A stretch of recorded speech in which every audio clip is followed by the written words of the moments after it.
Hey everyone, welcome to Bike Revs. I'm Mark. Well, it's been a while since my last video, but to be fair, it has not stopped raining all winter. I've had probably the wettest winter that I can remember. I'm still commuting every day on the bike, getting absolutely soaked. But to be fair to the bike, it has been faultless. And also went down to Aylesbury the other day to On Your Bike. That's a fantastic place to go. My mate Sid was picking up a new bike. I didn't film it, it was kind of his day, but whilst I was there, realised that they are the Ducati, Aprilia and Kawasaki dealers, and well, I was in heaven. It was a great day out, and about an hour and a half from here, so it was a good ride out on the bike. Again, got soaked while I was out there because it just doesn't stop raining.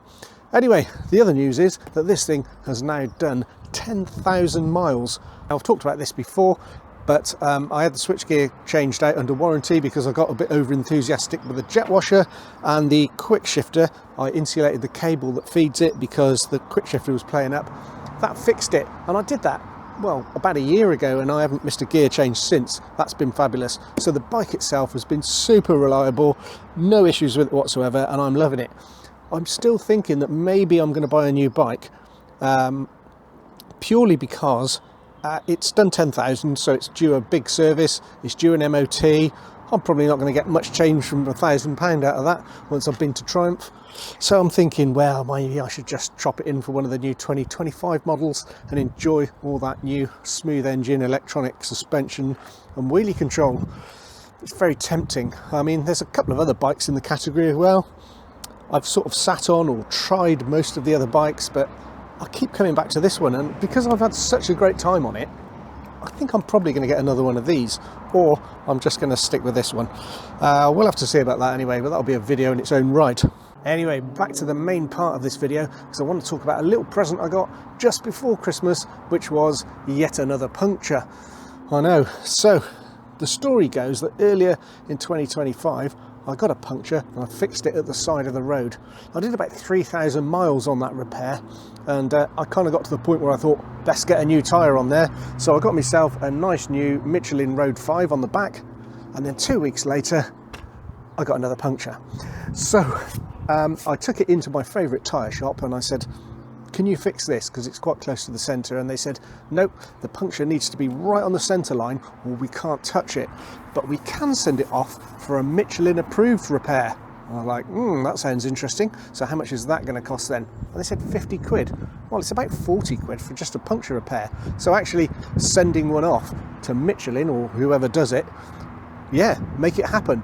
So they were going to send that tyre off, and whilst they were sending it off, I said, I'll tell you what, put me another one on, because it was going to take about 2 weeks to come back. So anyway, long story short, I went back later that day. They completely forgotten to order me a new Michelin Road 5 for the back, let alone fit it, obviously. So in a haste, they said, oh, we've got a Road 6 on the shelf, we'll give you that. So I got a nice upgrade to a Michelin Road 6 on the back.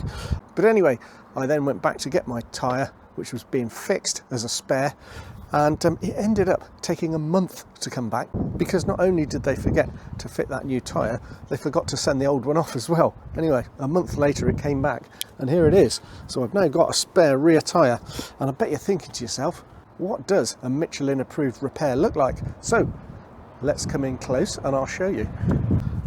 Right, let's zoom in on this tyre then, on the inside, and you can see there the patch which has been put in place for me. And it's a very nice, neat patch. It's got a sort of cross hatching of rubber on top, vulcanization, whatever it's called, I'm not really sure. But it certainly looks like a really thorough job. You couldn't pick that off, it's on there properly, so that's nice, and that's quite impressive. That's better than your normal patches. However, on the outside is where the real joy is, because if we look here, you'll notice that it's very difficult to spot where that nail was. Now, in actual fact, if you can look really closely, there's a sort of oval cutout just here. And what they've done is cut a chunk of tyre out, obviously put some new rubber in place there, and then matched up the tread perfectly. So on the outside, it is almost invisible. And I am very, very pleased with that. So I can see why that is indeed a Michelin approved repair. So very impressive.